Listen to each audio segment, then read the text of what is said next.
Bueno, muy bienvenidos a todos a este nuevo episodio de nuestro podcast en el que vamos a sumergirnos, ¿no?, en las raíces en los que todos los podcasts, episodio tras episodio, nos sumergimos en las raíces de nuestra fe, de nuestros valores, de nuestra iglesia. Y nada, ¿vos cómo estás, Noeli? ¿Todo bien? Estaba esperando que me pregunte. Empezaste así con todo. Bien, muy bien. Acá andamos. Con Justina, ya tenemos nombre. Ya tenemos nombre, habemos nombre. Así que muy bien. Y no estamos solos. No. El Padre está conmigo. Está con nosotros en esta velada nuestro amado y querido profesor Edgardo Muñoz. ¿Qué tal? ¿Cómo les va? Aplausos. Gracias, las multitudes ahí. Gracias. Bueno, muy bienvenido. Gracias. A nuestro podcast. Esperamos que te sientas cómodo. Queremos charlar acerca de un tema que nos encanta, pero bueno, Primero hablemos un poquito de él. ¿Cuántos años llevas de profesor? Comencé en 1981 en el instituto, así que llevo 42 años enseñando en el IBRP. Wow. ¿Y de pastor? De pastor en el 81 también. Mirá. Sí. Al mismo tiempo. Perdón, en el 82. Claro, este año cumplo 40 años de pastor. Wow. En la misma iglesia. Que aguante. En la misma iglesia. Que aguante los creyentes conmigo, ¿no? Sí. Con la misma. La gente es maravillosa. El asunto que me aguanten a mí. Pastor de Avance Cristiano. Así es. En Temperley, si no me equivoco. Así es. Vecinos. Somos vecinos, estamos acá nomás. Estamos Sí. cerquita. Bien. Así que bueno, no sé si querés decir algo Bueno. en honor a nuestro invitado. Sí, no. Edgardo, vos has sido uno de nuestros profesores en el instituto de materias que son trascendentales. Materias que las das con mucha pasión, que las das con mucho ánimo, con esa pasión que te caracteriza. Y nada, una de las grandes materias que, a mí me tocó tenerte en Daniel y Apocalipsis. Entonces, nada, quedé fascinado, quedé boquiabierto. Hay mucho de lo que aprendí que me quedó. Así que sabemos que te apasiona también todo este tema de Daniel y Apocalipsis, de la escatología, de los tiempos finales. Te gusta predicar de la venida de Cristo. Yo te he escuchado varias veces, por lo menos. No sé, vos decime. Así que nada, por eso y mucho más te invitamos a que podamos hablar en este episodio acerca de los tiempos finales. Es un honor para mí. Es verdad, es un tema que me apasiona. Pero lo que más me apasiona es estar entre amigos. Bueno, gracias. Feliz, los amo a toda la familia Marcón y feliz de este hermoso lugar donde Dios les puso. Hay mucho de Dios para sus vidas. Bueno. Así que eso es lo que me pone más contento todavía. Gracias. Bueno, wow. Es un honor para nosotros, Sí, la verdad. tal cual. Cuando pensamos, vamos a invitar a Edgardo, dijimos, no sé si podrá, tiene una agenda muy ajustada. Es una persona con mucho recorrido y teníamos miedo de que diga que no, pero la humildad... Con muchísimas actividades. Sé que, Sí. Ser el pastor de una iglesia, sos el vicedirector del IBRP, y trabajás para el Departamento de Educación Cristiana, y un besito para Silvia que te mira por TV.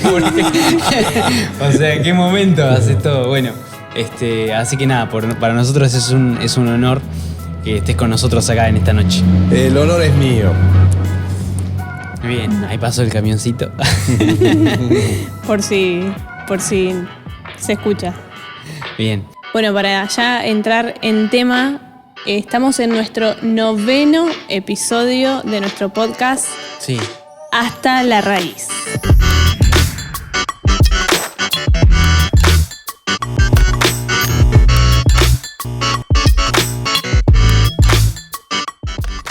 Fe de ratas, el episodio anterior No, fe de ratas no. Fe de erratas, el episodio anterior. Recién entiendo. Claro. De ratas. El episodio anterior dijimos que era el 7. Bueno, era el 8 el anterior. Y este es el 9. Mala mía, mala nuestra. Así que bueno, vamos al tema. Hablemos acerca de la venida del reino, ¿no? Jesús y Juan el Bautista y el Nuevo Testamento arranca con esta nueva buena noticia que viene a ser la culminación de aquello que se viene gestando ya en el Antiguo Testamento. Y es que Jesús viene a anunciar la venida del reino de Dios, ¿no? El reino de Dios ya vino, va a venir. Si tenés alguna postura en particular. Sí, más que postura es una evidencia bíblica. Tal cual. El pueblo de Israel venía esperando la llegada de un rey ungido. Y cuando los judíos quedan bajo el poderío de los romanos, como nunca estaban deseando que llegara el Mesías. Para ellos, la venida del Mesías era la venida del rey. Uh-huh. Cuando nace Jesús y los pastores que estaban en las afueras de Belén ven ese coro de ángeles que decía gloria a Dios en las alturas. Bueno, entre las cosas que les dicen es que ha nacido en Belén un Señor que es Salvador y es Cristo. En otras palabras, Señor, que era un término que se utilizaba para reyes, uh-huh. Salvador, no Salvador en el sentido que nosotros lo tenemos, que es Salvador de nuestras almas, sino Salvador de la opresión romana. Claro, en un sentido político. Y el Cristo, exactamente, y el Cristo que es el Mesías, el ungido, que era el señalado por Dios. Es decir, había una expectativa y sabían de qué se trataba. Cuando Jesús muere en la cruz, los discípulos pensaron que toda esa esperanza se había perdido. Es más, cuando Jesús estaba acercando a Jerusalén en la entrada triunfal, los discípulos tenían un terror bárbaro porque dijeron, acá se arma la guerra, claro, y alguno de nosotros va a morir, el Señor no. Pero el Señor les dijo que iba a morir en manos de pecadores. Pedro, que había dicho es el Cristo, el Hijo del Dios viviente, de pronto escucha que el Señor tenía que morir, dice, no te acontezca esto.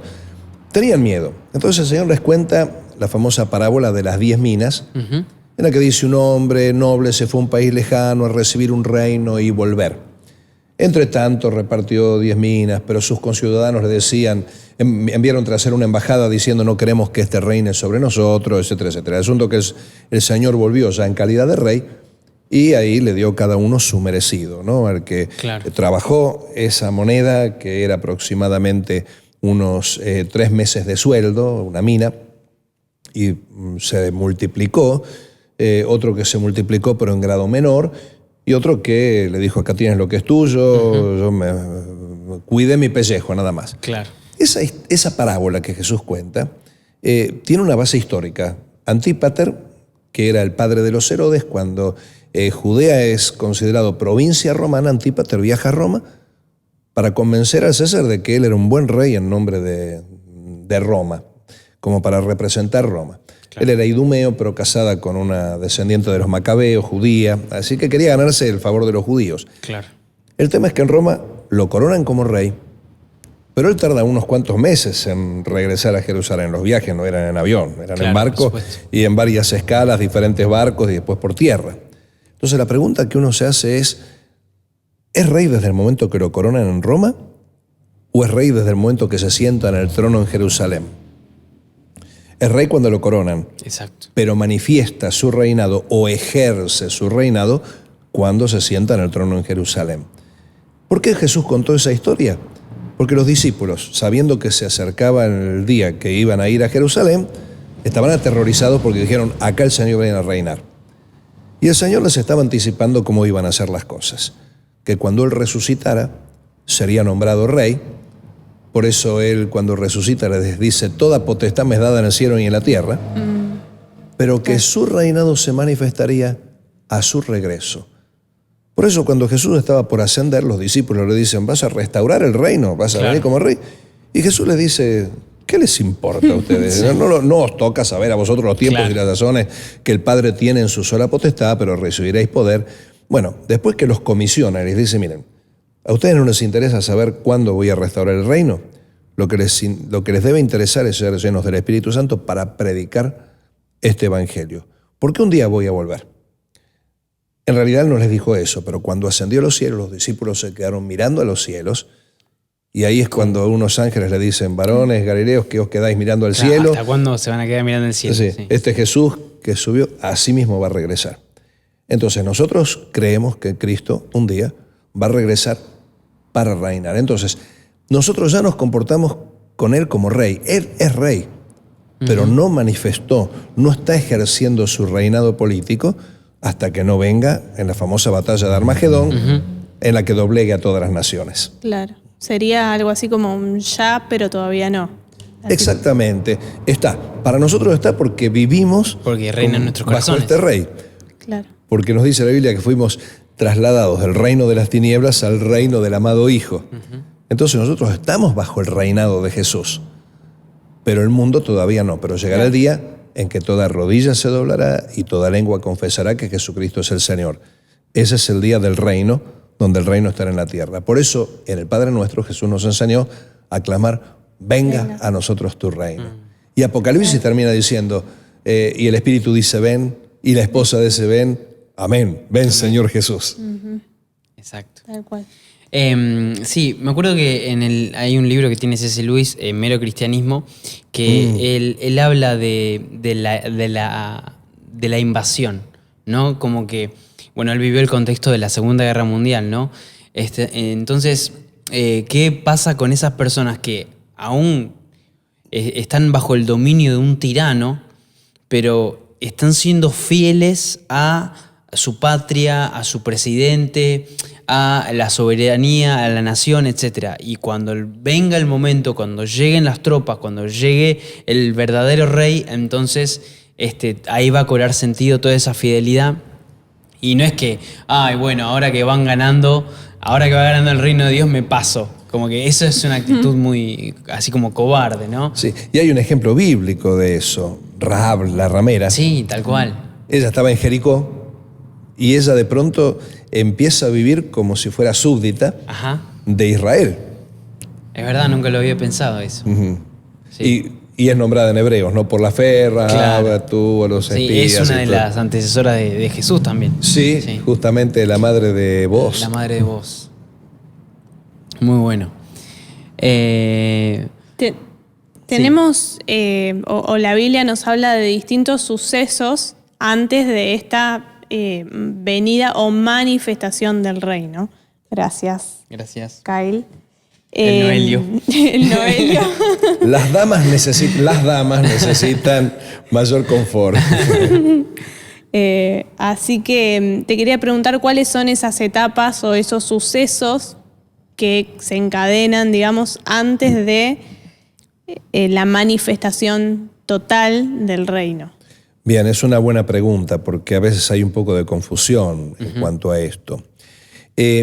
Nosotros ahora estamos viviendo lo que es el tiempo de la gracia, que comienza con el famoso consumado es de Jesús, y se va a ver interrumpido por la primera resurrección. Porque la Biblia nos dice que hay dos resurrecciones, una para vida eterna y otra para muerte y confusión perpetua. Entre estas dos resurrecciones hay unos 1007 años más o menos entre la resurrección de vida y la resurrección para condenación. Entonces, nos va a sorprender esta primera resurrección. Claro, si en este momento ocurriese, porque puede ocurrir en cualquier momento, los que fueron desnudados del cuerpo, los muertos en Cristo, van a recibir ese cuerpo incorruptible. Por eso dice Pablo en la primera carta a los Corintios, capítulo 15, o también en la segunda a los Tesalonicenses, los muertos en Cristo resucitan primero. Pero nosotros, los que estamos en pie, que todavía estamos vestidos de este cuerpo físico, en un abrir y cerrar de ojos seremos transformados. Es decir, esa primera resurrección tiene su hecho puntual, que es el levantamiento de los muertos, y luego la nivelación, que es nosotros, que automáticamente somos revestidos y no desnudados, Claro. revestidos de esa habitación celestial. Claro, de lo inmortal. Exactamente, donde lo mortal es absorbido por lo inmortal. Y esto da inicio entonces a un periodo de 7 años que se lo conoce como la tribulación o también la gran tribulación. Y la gran tribulación va a terminar con la batalla de Armagedón, que va a ser justamente la batalla en la que el Señor derrotará a todas las naciones y quedará reinando durante 1000 años. Después de esos 1000 años, en los que el diablo va a ser atado, el diablo es suelto, y todas aquellas personas que nacieron, que se reprodujeron en ese tiempo de milenio, van a tener la oportunidad de elegir como eligieron a Adán y Eva. Claro. Y van a elegir independizarse de Dios. Entonces ahí vuela todo lo que dice Pedro: los elementos ardiendo serán deshechos, y ahí viene entonces ese nuevo universo donde mora la justicia y donde nosotros estaremos juntamente con Cristo. Bien, y ahí se nos habla de la Nueva Jerusalén, de la restauración de la creación. Y la Nueva Jerusalén es nada menos que la iglesia, porque ¿qué hace que una ciudad? En realidad, el término iglesia es un término muy arraigado a esta tierra. Sí. La palabra iglesia viene de ecclesia, ek hacia afuera, de ahí expulsar, y klesis es un término que viene de la raíz kaleo, que significa llamado. Llamados, sí. Entonces, así como está el paracaleo, el llamado estar al lado, el paracleto, está el eclesis, que es llamado afuera. Entonces, somos el grupo llamado afuera. Ahora, en el cielo deja de llamarse iglesia, se va a llamar pueblo de Dios, porque va a estar conformado por todos, aún los de la tribulación, que no son los de la iglesia, pero que son pueblo de Dios. Y cuando en el nuevo sistema, el nuevo universo, desciende a la Jerusalén, es una ciudad, porque nosotros somos los ciudadanos. ¿Qué hace que una ciudad sea su ciudad? No es su arquitectura, no es sus medios de transporte, es su gente. Y nosotros somos ciudadanos de la patria celestial. Entonces esta ciudad, la Nueva Jerusalén, con dimensiones muy particulares que tienen todo un simbolismo casi incomprensible, va a ser justamente el pueblo de los santos, en el que el Señor va a estar en el centro, en el trono. De ahí un río de agua de vida, el Espíritu Santo, el árbol de la vida que es Cristo, su hoja sanidad para las naciones, su fruto 2 veces al año, y nosotros. Es decir, por fin se cumple lo que dice 1 Corintios 15, Dios será todo en todos. Exacto. Wow. Bien. Entonces podríamos decir que la iglesia no atraviesa ese momento de tribulación, ese momento de crisis y de decadencia total, digamos, ¿no? Donde vemos que el sistema del hombre, el sistema del mundo fracasa finalmente. La iglesia no va a atravesar ese momento donde el Señor va a comenzar a traer juicio sobre Tal cual, el mundo. no tiene por qué pasarlo, porque la tribulación corresponde al pueblo de Israel. Porque uno dice, ¿de dónde sacamos ese concepto de la tribulación? Bueno, Daniel, cuando estaba orando para regresar a su tierra, estaban bajo los caldeos caen bajo los persas. Daniel se da cuenta que se habían cumplido los 70 años de cautiverio que Jeremías había profetizado. Entonces hace una oración en el capítulo 9 maravillosa: Señor, ten misericordia por amor de ti mismo, que podamos retornar a la tierra. Y ahí es cuando el Señor le dice a Daniel, en realidad no van a ser 70 años mi trato completo con tu pueblo, sino van a ser 70 semanas. La palabra semana en hebreo significa conjunto de 7 y se suele aplicar mucho en relación con los años. Por ejemplo, cuando Jacob tuvo que trabajar para Raquel, Claro, 7 dice, años cumplida la semana de esta, eran 7 años. Claro. Entonces está diciendo, el trato completo, el trato, digamos, intensivo con Israel fueron los 70 años de cautividad en Babilonia. Pero va a haber un trato un poco más largo que va a durar 70 conjuntos de 7 años. Claro. Lo que nos lleva a un equivalente de 490 años. Y que se dividen, empiezan a contarse en primer lugar con la orden de regresar a la tierra, que esto es en el 457 sí, más o menos, con Ciro. Antes de Cristo, claro, cuando se les hace regresar. Entonces ahí empieza el cronómetro, la cuenta regresiva, pero cuando se llega al Mesías, se detiene esa cuenta regresiva y viene un paréntesis. Y esto es a las 69 semanas. Dice, 7 y 62 semanas habrá desde la salida de la orden para restaurar y reedificar Jerusalén hasta el Mesías príncipe. Y cuando se hayan cumplido las 62 semanas más las 7, es decir, las 69 semanas, se quitará la vida al Mesías, mas no por sí, el pueblo de un príncipe vendrá y destruirá la ciudad. Se cumplió matemáticamente.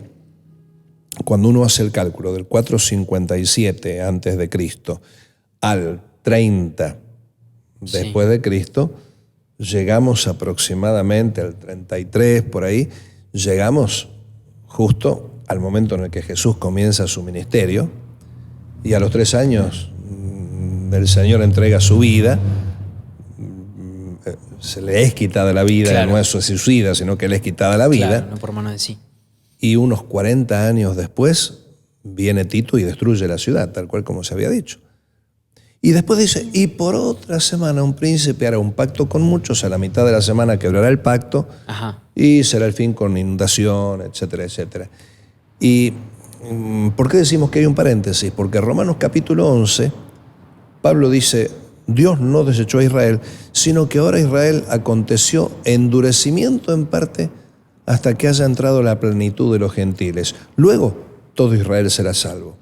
En otras palabras, el reloj de Dios se detuvo en un paréntesis, porque si los judíos hubieran aceptado a Jesús de entrada, otra vez hubiera quedado el Mesías circunscripto a los judíos, Claro. y hubiera fracasado el plan de Dios que era para toda la humanidad. Claro. Entonces, Romanos 11 dice que el rechazamiento de Israel estaba dentro de la previsión de Dios para que el Mesías salga a las naciones. Entonces, ahora quedó en el freezer Israel y se está convirtiendo el pueblo gentil. Por eso, lo importante del compromiso con la gran comisión, con las misiones. Por eso Jesús dijo, será predicado este evangelio a todas las naciones para testimonio, y entonces vendrá el fin. Por eso Pedro dice, preparándoos y apresurando para aquel gran día. Entonces, cuando se haya convertido el último de los gentiles, ahí entonces se lleva a la iglesia el Señor y se reactiva el reloj de Dios Para por que se esa cumple, semana. para que se cumpla la última semana. La última Claro. semana. Por eso la iglesia no pasa por la tribulación, porque la tribulación está destinada para Israel. Claro. Por eso le dice, 70 semanas están destinadas sobre tu pueblo y sobre tu santa ciudad para poner fin a la prevaricación desoladora y para ungir al santo de los santos. O sea, es para Israel.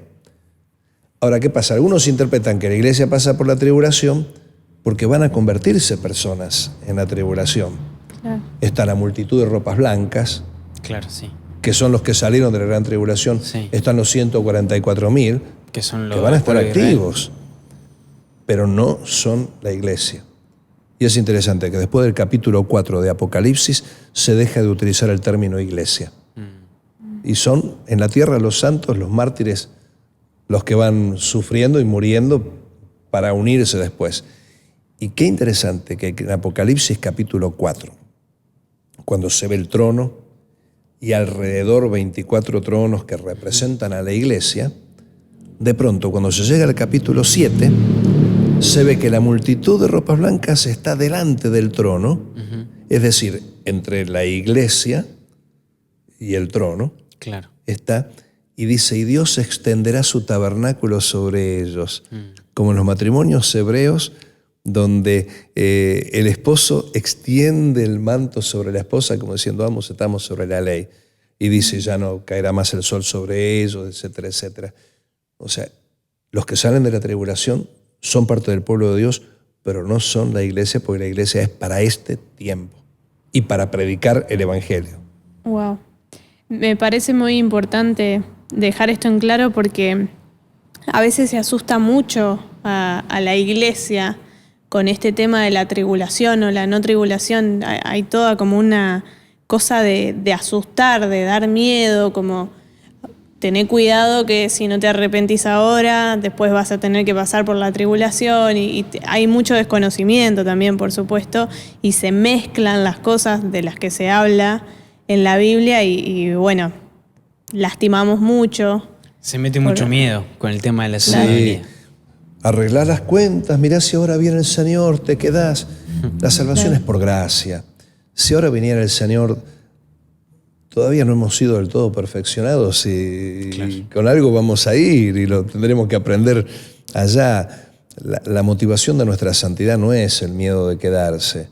El miedo de quedarse lo tenían los fariseos cuando fueron a bautizarse y Juan el Bautista le dice, generación de víboras, ¿quién les enseñó a zafar? Hagan frutos dignos de arrepentimiento. Es decir, un corazón legítimo es la motivación de nuestra santidad, no el miedo a quedarse, ¿no? Wow.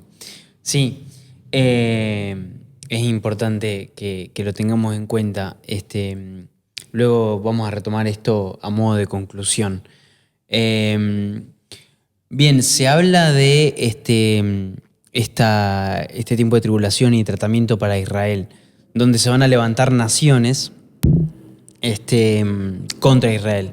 Y nada, mucho youtuber dando vuelta, mucho influencer cristiano, mucho predicador que anda por ahí tratando de identificar las naciones que están en el oriente y son Corea del Norte, China, Rusia, y meten miedo respecto a eso, ¿no? ¿Qué opinión te merece este tipo de interpretaciones? Tenemos que tener mucho cuidado con las profecías, porque mientras la profecía no se cumplió, hay un abanico de posibilidades en cuanto a la forma de cumplimiento. Claro. Entonces, si yo me pongo a predecir, me acuerdo cuando recién me había convertido, decían que Henry Kissinger, un antiguo funcionario de Estados Unidos, iba a ser el anticristo. Y hoy todavía vive Kissinger, pero es un anciano que no tendría las fuerzas para ocupar el lugar del anticristo. Antes decían que Hitler iba a ser el anticristo, que Napoleón iba a ser el anticristo. Entonces, cuando nos aventuramos, corremos serios peligros. ¿Qué hacemos después con los libros que escribimos? Anticipando eso, ¿lo vamos a comprar en todas las librerías para prenderlo fuego? Claro. Justamente por atreverse a pintar las profecías sin cumplir con nombres y apellidos, lo crucificaron a Jesús. Porque lo veían como el Mesías, querían nombrarlo como rey, pero como no se ajustaba a las expectativas que tenían, porque habían dibujado las expectativas de acuerdo a sus deseos. Y de acuerdo a su contexto político, social. Y lo mismo nos pasa a nosotros. O sea, nosotros hacemos esa lectura de acuerdo a nuestro contexto, nuestra influencia cultural, etcétera. Sí. A veces queremos hacerle decir a la Biblia también cosas que la Biblia no dice y caemos en esos errores. Así que todos los que se aventuran a decir estas cosas están diciendo más de lo que la Biblia dice, y eso es peligroso. Tal cual.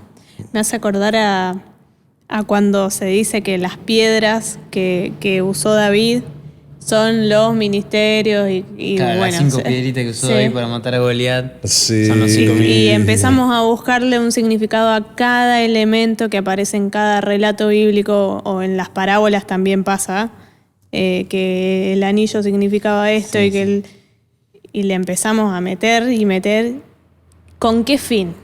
Transformamos a la Biblia en un libro mágico. Todavía nos encanta la magia a nosotros. La magia nos exime de responsabilidades, la magia no tiene límites, la magia deja volar la imaginación, la magia hace lo que nosotros queremos, la magia es propia de un niño. Y hay muchos niños en la fe que quieren magia en la Biblia. Hay que ser como niño, pero no en ese aspecto. Tal cual. Bien, recién creo que lo mencionaste, pero ¿puede accionar la Iglesia, puede el accionar de la Iglesia adelantar o retrasar la venida del Señor? Sí. Justamente cuando Pedro en su carta dice, puesto que estas cosas han de ocurrir, ¿cómo no debéis vosotros andar en santa y piadosa manera de vivir? Y dice, sabiendo que aquel día se acerca, y termina diciendo, preparándoos y apresurándoos para aquel gran día. Y en griego lo que está diciendo, preparándoos y apresurando aquel gran día. Jesús mismo dijo de que cuando sea predicado este evangelio a todo el mundo para testimonio a las naciones, ahí va a venir el fin. Pero además lo que dice Romanos, hasta que ha acontecido endurecimiento en parte de Israel hasta que haya entrado a la plenitud de los gentiles.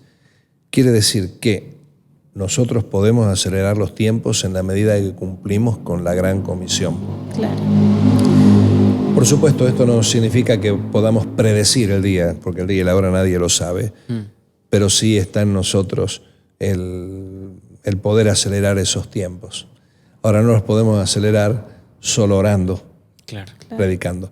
No los podemos acelerar trayendo cambios revolucionarios sociales. No, eso no. Sí. Empeora las cosas. Yo creo que no habría un ser más peligroso en el mundo que un creyente con poder humano. Sí. Si hoy violaríamos muchos derechos humanos, si diéramos lugar a nuestra conciencia cristiana, estaríamos obligados a dar igualdad de condiciones a quienes predican la mentira. Tal cual. Claro. Sí, es por eso que siempre el enfoque es en buscar el reino de Dios y su justicia. O sea, cuando queremos, cuando empezamos a perder el tiempo, cuando empezamos como iglesia a desenfocarnos, bueno, pasa lo que pasa en la parábola del mayordomo insensato, ¿no? Empieza a pegarle a los otros empleados, y cuando vuelve el Señor se encuentra como que es un desastre, ¿no? O sea, lo que tendrían que haber hecho no lo hicieron. Esa parábola para mí es tremenda. Por mucho tiempo yo me preguntaba, ¿qué quiere decir esto?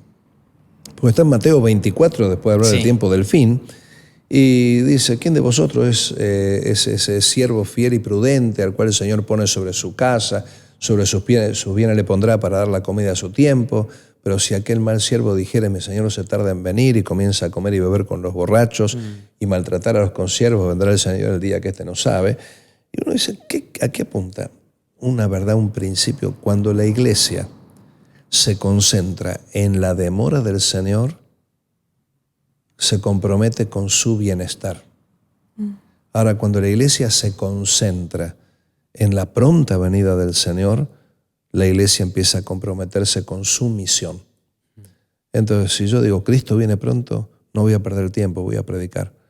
Pero si digo, no, si hasta ahora no vino, como dice Pedro, ¿dónde está la promesa de su advenimiento? Entonces empiezo a apostar todas las fichas a mi bienestar, a pasarla bien, a la teología de la prosperidad, el que soy rey acá en la tierra. Exacto. Me vuelvo postmilenario donde Cristo reina a través mío y yo hago lo que quiero.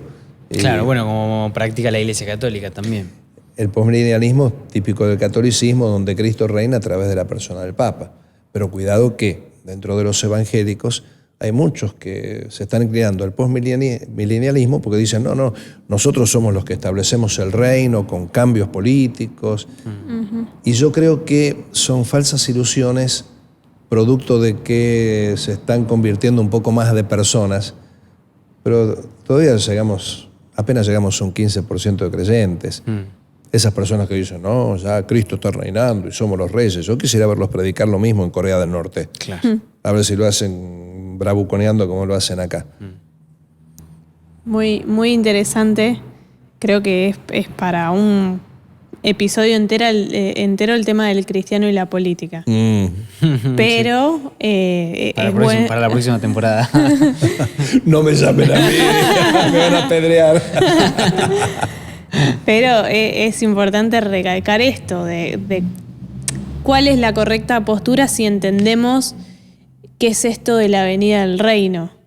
¿Qué es esto de ya tenemos a nuestro rey, ya reina en nuestros corazones y todavía no ha sido manifiesto? Sí.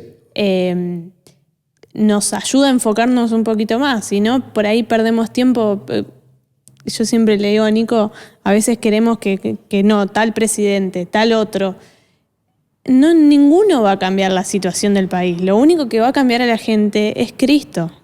Tal cual. Y eso es algo que nos cuesta mucho entender a la iglesia cuando nos desenfocamos y nos enfocamos más en nuestra economía, si es la oposición, si es el oficialismo, si es esto, lo otro, y nos olvidamos de que lo que la gente necesita es al Señor. Sí, y hay un planteo muy sencillo, ¿no?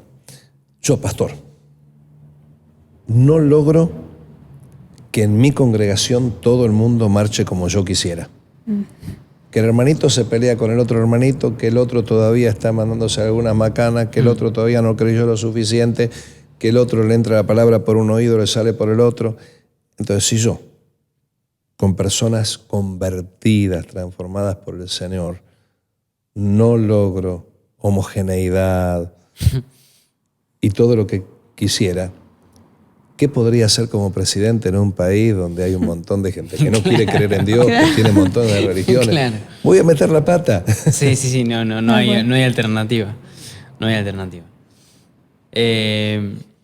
Bien,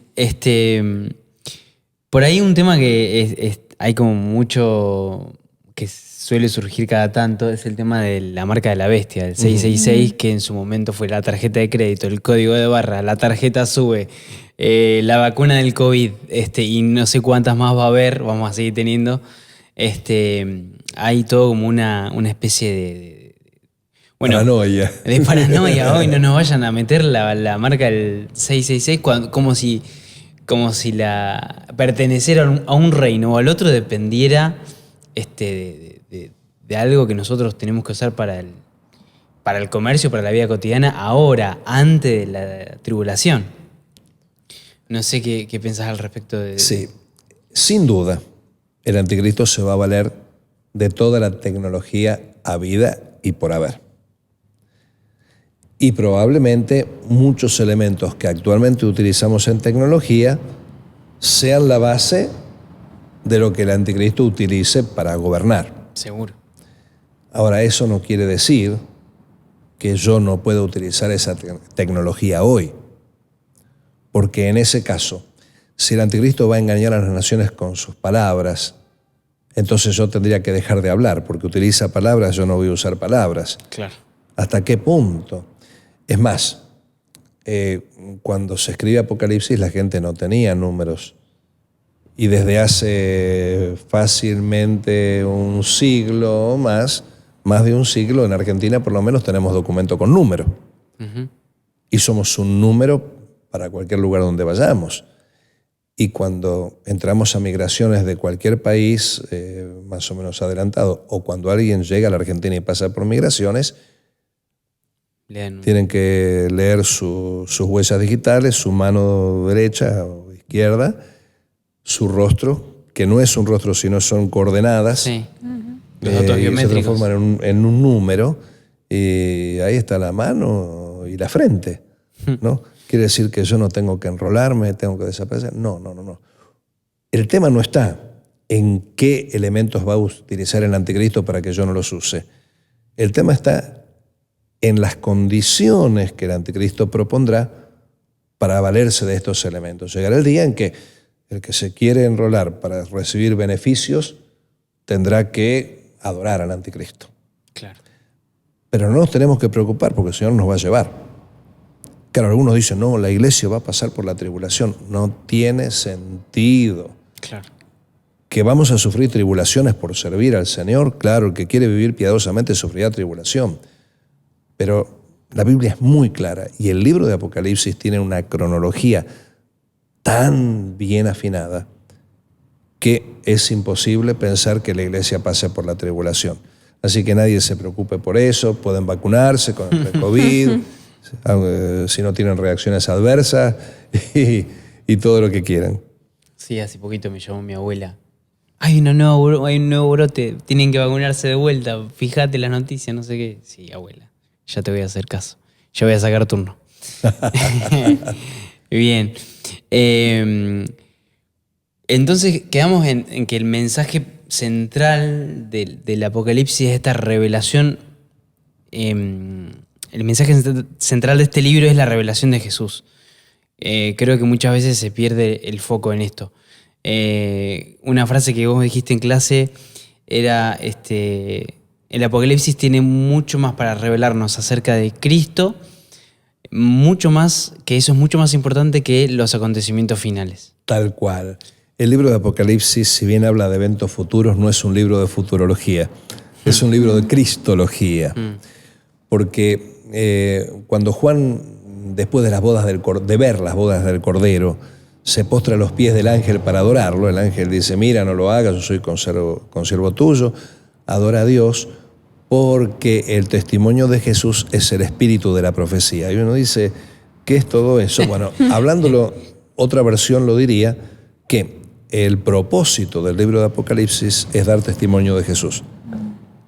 ¿Por qué? Porque el libro de Apocalipsis fue escrito en un contexto de persecución, de sufrimiento. Los cristianos se preguntaban, ¿cómo es que este Dios todopoderoso, bueno, justo, soberano y que me ama, permite que esté sufriendo y muriendo en manos de alguien que lo odia a este Dios y yo lo amo a Dios? Y entonces el libro de Apocalipsis tiene que decir, bueno, hay un tiempo para cada cosa. Hay que dar consuelo a las personas que están sufriendo. El mismo Juan que recibe la revelación era consiervo y copartícipe en las tribulaciones del reino. Pero lo que plantea es este libro que muestra que Cristo va a reinar, que Cristo es la finalidad de todo, que es el alfa y el omega. Entonces, aunque en el medio del abecedario me encuentre con un verdadero infierno, yo sé que al final del abecedario lo encuentro a Cristo. Y esto es lo que ha dado fuerzas a los cristianos de todos los tiempos para perseverar a pesar del sufrimiento. Si no, el cristianismo se hubiera extinguido en la primera década. En los primeros 50 años no hubiera quedado ningún cristiano. ¿Pero por qué cada vez hay más cristianos? Porque hay un mensaje que no se basa en la futurología, se basa en Jesús. Exacto.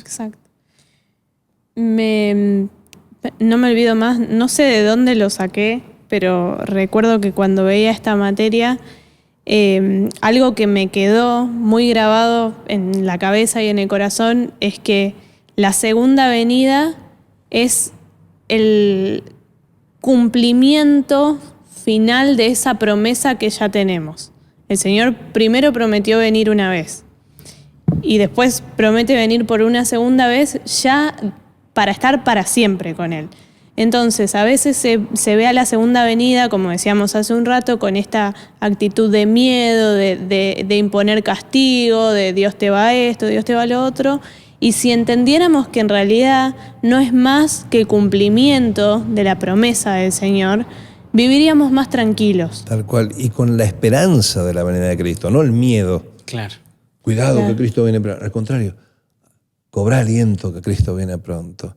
Por eso Apocalipsis termina diciendo, ven Señor Jesús.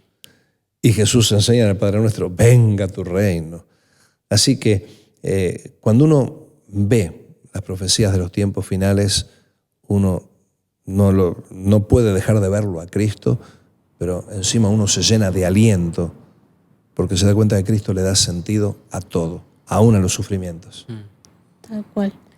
Saber que Cristo, ¿no?, es ese rey que está sentado en el trono, ese que se sienta entre las estrellas, ¿no? Es lo que le dice, creo que en el mensaje a la iglesia de Filadelfia, aquel que está en el medio del candelabro, en el medio de el que tiene las llaves del reino. Y en la época de este emperador romano Domiciano, creo que era, había una moneda grabada en donde este emperador estaba sentado alrededor de 7 estrellas o de 7 cuerpos celestes. Y él estaba como una figura humana ahí sentada entre medio. Y este mensaje es constante. No se olviden que yo soy el que está reinando sobre ustedes. El que tiene el control de todo soy yo, sigue siendo yo, aún en un contexto de persecución, aún en un contexto como el nuestro, el posmoderno, donde vemos que el mundo progresa hacia la entropía, hacia la destrucción, ¿no? Vemos, ¿no?, como la cultura y todo se va cada vez alejando más de Cristo, y los cristianos somos cada vez más perseguidos, que en Occidente por ahí más ideológicamente, sí. Pero Cristo sigue siendo el Rey. Es interesante que el capítulo 4 de Apocalipsis 12 veces menciona el término trono. Y el trono es el asiento del Rey. Como para que no nos quepa duda que Jesús es el Rey. El primer mártir, y cuando uno habla de mártir, alguien que le tocó sufrir por Cristo, y uno dice, pero ¿cómo Cristo no lo liberó si es poderoso? El primer mártir lo vio a Jesús en el trono, Esteban. Esteban vio los cielos abiertos y al Hijo del Hombre a la diestra del Padre. Estaba en el trono, pero estaba de pie, como diciendo, que no estaba indiferente al sufrimiento de Esteban. Pero para poderlo ver a Jesús con los cielos abiertos y en el trono, tenía que estar lleno del Espíritu Santo, y esto es lo que nos dice Hechos de los Apóstoles. Mas Esteban, lleno del Espíritu Santo, lo vio al Hijo del Hombre. Vio los cielos abiertos y al Hijo del Hombre en el trono. Entonces, hoy lo que necesitamos es ser llenos del Espíritu Santo para poderlo ver a Jesús reinar, a pesar de las terribles tormentas, de los sufrimientos, de las injusticias. Pero qué interesante que Jesús no dijo: bienaventurados los que zafan de las injusticias. No, bienaventurados los que sufren por causa de la justicia, los que sufren persecución, bienaventurados los que se quedan con las ganas de vengarse, porque se quedan con hambre y sed de justicia, bienaventurados los mansos. Así que uno es bienaventurado cuando soporta los momentos difíciles, porque cuando vengan los mejores momentos, uno los va a aprovechar al 100%. Bien. Wow. Nos quedamos. El Señor es fiel. Dios va a cumplir sus promesas. Y esa es nuestra paz.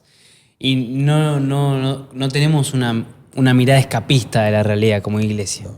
Que bueno, ya está, viene Cristo, nos vamos, que se pudra el mundo, ya está. No, tenemos que predicar, tenemos que anunciar, tenemos que estar llenos del Espíritu Santo para ser testigos de aquí hasta lo último de la tierra.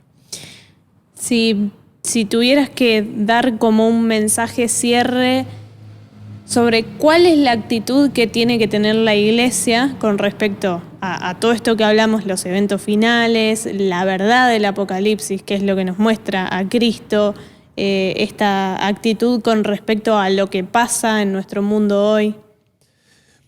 Yo sintetizaría algunos puntos que había comentado a lo largo de esta charla, ¿no? El primero, ese siervo fiel y prudente, concentrado en la pronta venida, comprometido con la misión.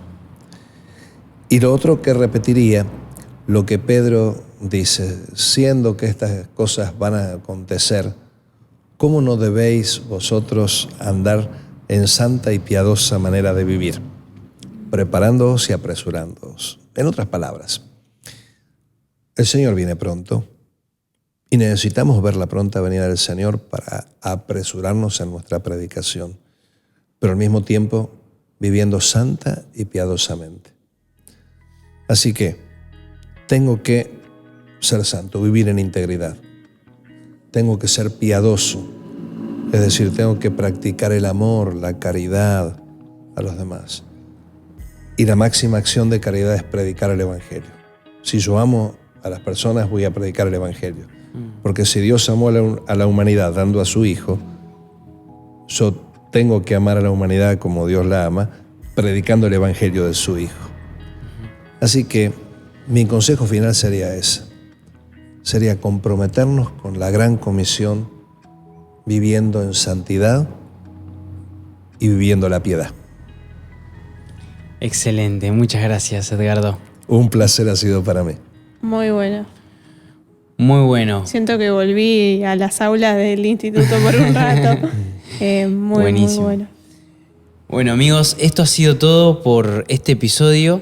La semana que viene, jueves 22 de diciembre, a las 20 horas, vamos a estar transmitiendo el episodio final de esta temporada en vivo. Así que vamos a tener ahí un especial de Navidad. Estamos así re cristocéntricos, así que... No podía terminar de otra manera. No podía terminar de otra forma. 22 de diciembre, a 2 días de celebrar el nacimiento del Señor. Así que los estamos esperando. Bueno, muchas gracias por escucharnos y les mandamos un gran abrazo. Perdón. Y gracias, Edgardo. Gracias por aceptar la invitación y gracias por compartir todo y no guardarte nada para nosotros, para los oyentes, que estoy segura de que lo disfrutaron tanto como nosotros. Yo soy el agradecido. Gracias por recibirme. Muchas gracias. Hasta la próxima.